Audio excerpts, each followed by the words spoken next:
வானம் டாக்கீஸ் நண்பர்களுக்கு வணக்கம். வரலட்சுமி விரதத்தை பற்றி தான் நம்ம இப்போ பேச போகிறோம்.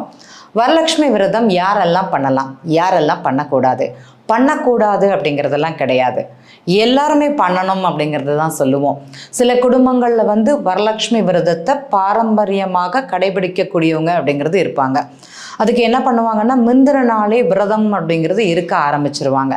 இந்த விரதம் இருக்கிறது என்னதுன்னு பார்த்தீங்கன்னா, வெங்காயம் சேர்க்கக்கூடாது, வெள்ளைப்பூடு, சில உணவுகளை எல்லாம் தவிர்ப்பது தான் விரதம் அப்படிங்கிறது.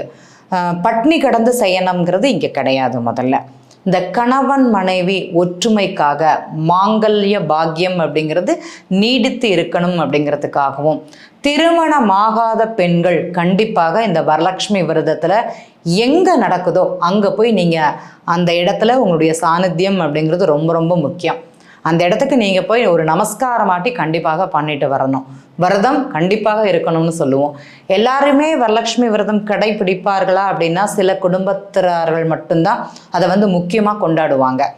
இப்போ இந்த வரலட்சுமி விரதம் அப்படிங்கிறது, அதாவது நாளைக்கு வரலட்சுமி விரதம்னா இன்று மாலை, அதோட முந்தின நாளே பார்த்தீங்கன்னா அம்பாளை அந்த குடும்ப பெண்கள் ஹாரத்தி காமிச்சு, ஒரு மாப்பிள்ளை அழைப்பு எப்படி இருக்கும், முந்தின நாளே மாப்பிள்ளையை ஹாரத்தி எடுத்து வீட்டுக்குள்ளே வரவழைப்பாங்க. அதே மாதிரி அம்மனை ஹாரத்தி காமிச்சு வீட்டுக்குள்ளே வரவழைச்சு, அதற்குன்னு தனி மனை அப்படிங்கிறத போட்டு அதில் மாவிலை தோரணம், வாழை இலை அதை எல்லாமே கட்டி அதில் அம்பாளை உட்கார வைப்பாங்க. கும்பம் அப்படிங்கிறது நம்ம இலையில பச்சரிசி போட்டு கும்பம் ஆவாகனம் பண்ணி சுவாமியை அம்பாளை முந்தின நாளே, சில குடும்பங்களில் வாத்தியார் தான் அதை செய்வாங்க, சில குடும்பங்களில் பெண்மணிகளே அப்படிங்கிறது செய்கிறாங்க. அந்த நீர் ஜலம் கும்பத்தில் நிரப்பி மஞ்சள், காசு, பொண்ணு எல்லாத்தையும் போட்டு தேங்காய் இட்டு அதில் மாவிலை தோரணம் அப்படிங்கிறத கட்டி அம்பாளை ஆவாகிச்சு அங்கே அமர வைக்கிறாங்க.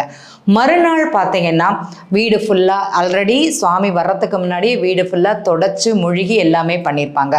மாக்கோலமிட்டு சுவாமிக்கு தேவையான நேவேத்தியம் அப்படிங்கிறத பண்ணி, பெண்கள் இதை விரதம் இருந்து தான் கண்டிப்பாக செய்யணும். விரதம் இருந்து செஞ்சு அம்மனுக்கு ஹாரத்தி அப்படிங்கிறத காமிச்சு, அதற்கு முன்னாடி பார்த்தீங்கன்னா சகஸ்ரநாம அர்ச்சனையும் அதே மாதிரி சோபனமும் அந்த இடத்துல வாசிக்கப்படுமானா வாசிக்கப்படும்.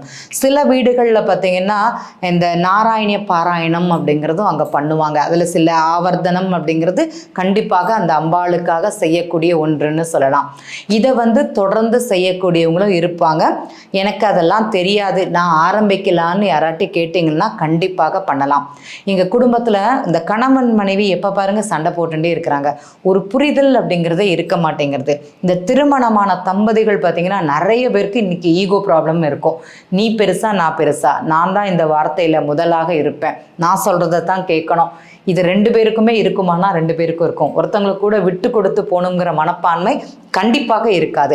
இவர்கள் கண்டிப்பாக அந்த வரலட்சுமி விரதம் இருந்து அந்த மாங்கல்ய சரடை மாற்றுவது அப்படிங்கிறது ரொம்ப ரொம்ப முக்கியம். இந்த நாளில் செய்வது ரொம்ப சிறப்பு. நம்ம குறிப்பிட்ட நாட்களில் தான் இந்த மாங்கல்ய சரடு அப்படிங்கிறது மாற்றுவாங்க. எப்பவும் பார்த்தீங்கன்னா இந்த காரடையார் நோன்புன்னு சொல்லுவாங்க. மாசி மாதமும் பங்குனி மாதமும் சேரக்கூடிய நாட்களில் அந்த சரடு மாற்றினா பாசி படிகிற வரைக்கும் அந்த நூல் சரடு அப்படிங்கிறது இருக்குமா. அந்த அளவுக்கு கணவனுடைய ஆயுள் பாக்கியங்கிறது நீடித்து இருக்கும் அப்படிங்கிறது ஐதீகம்.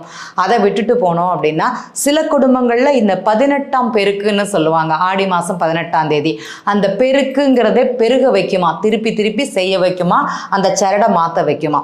சில குடும்பங்கள் பார்த்தீங்கன்னா இந்த வரலட்சுமி விரதத்தை அன்னைக்கு தான் இந்த சரடை மாற்றுவாங்க.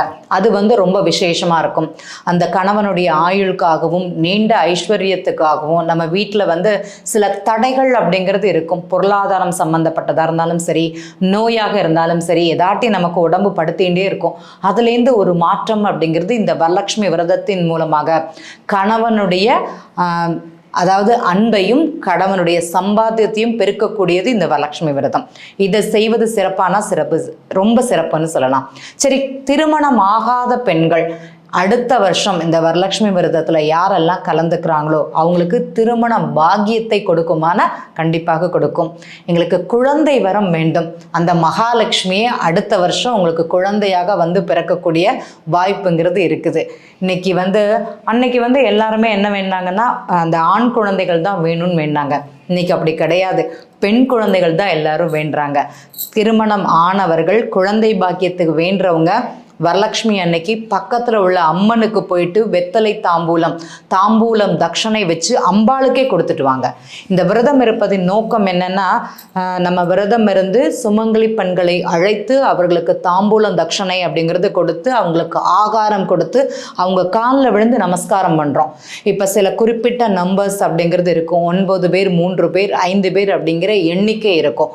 உங்களால் ஒரு பேருக்கு செய்ய முடியுமா? ஒருத்தங்களை கூப்பிட்டு வச்சு அவங்களுக்கு உங்களால் முடிந்த ஒரு இட்லி வடைனாலும் கொடுத்து அவங்களால ஆசீர்வாதம் அப்படிங்கிறது வாங்கிக்கோங்க. ஒரு வஸ்திரம் வாங்கி அவங்களுக்கு தானமாக கொடுங்க.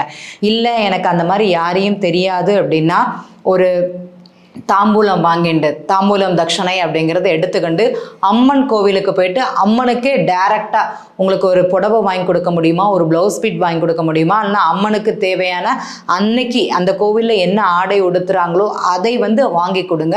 அது சிறப்பாக இருக்கும். அம்பாளுக்கே டைரக்டாக கொடுத்த ஒரு புண்ணியம் இருக்குமானா கண்டிப்பாக இருக்கும். அந்த பழத்தை வாங்கி நேவேத்தியம் பண்ணி சுவாமி பாதத்திலேயே வச்சுட்டு வாங்க. அது யாருக்கு வேணால் தானமாக போட்டும். சில நேரம் அம்பாளே அது வாங்கிப்பாங்களா அப்படின்னா கண்டிப்பாக வாங்கிப்பாங்க. அந்த ஒரு பாக்கியம் உங்களுக்கும் கிடைக்கட்டும் அப்படிங்கிறத சொல்லிக்கிறேன். யாரெல்லாம் வரலட்சுமி விரதம் இருக்கிறாங்களோ அவங்களுக்கு திருமண பாக்கியத்தையும் நீண்ட செல்வத்தையும், அந்த மாதிரி வீட்டில் சண்டை சச்சரவுகள் இருக்குது, முன்னோர்களுடைய ஆசீர்வாதத்தையும் இந்த இடத்துல கிடைக்குமானா கிடைக்கும். ஏன்னா நம்ம தாத்தா பாட்டி எல்லாமே அந்த வரலட்சுமி விரதத்தை கடைபிடித்திருப்பார்கள். அதே பாக்கியம் உங்களுக்கு கிடைக்கிறது. மேலேருந்து அவங்களுடைய ஆசீர்வாதம் உங்களுக்கு கிடைக்குமானா கண்டிப்பாக கிடைக்கும். சொந்த வீடு இல்லாதவங்க வாடகை வீட்டிலேயே செய்யலாம். அடுத்த வரக்கூடிய உங்களுடைய ஜாதகம் அனுசரித்து சொந்த வீட்டில் கொண்டாடக்கூடிய ஒரு நிலை கூட இந்த வரலட்சுமி விரதத்துக்கு ஒரு வாய்ப்பு இருக்குமானா இருக்கும். ஏன்னா பெண்கள் தான் வீட்டில் மகாலட்சுமி. அந்த மகாலட்சுமியோட ஐஸ்வர்யம் அப்படிங்கிறது அந்த வீட்டின் அடுப்படி. அப்போ அவங்களுக்கு தேவையான ஒரு இடத்தை நிரப்பிக்கிறாங்களான்னா அந்த மகாலட்சுமியை நிரப்பிப்பாங்க. செய்து பாருங்கள், முழு பலன் அப்படிங்கிறது அனுபவித்து தெரிந்து கொள்ளுங்கள். அனைவருக்கும் மகாலட்சுமி உங்கள் வீட்டுக்கு சிறப்பான அருளை கொடுக்கட்டும். எல்லார் வீட்லேயும் வரலட்சுமி விரதம் அப்படிங்கிறது உங்களால் முடிந்த அளவு கடைபிடித்து அந்த மகாலட்சுமியின் அருளை பரிபூர்ணமாக உங்களுக்கு கிடைக்கட்டும் அப்படிங்கிறத வேண்டிக்கிறேன். நன்றி, வணக்கம்.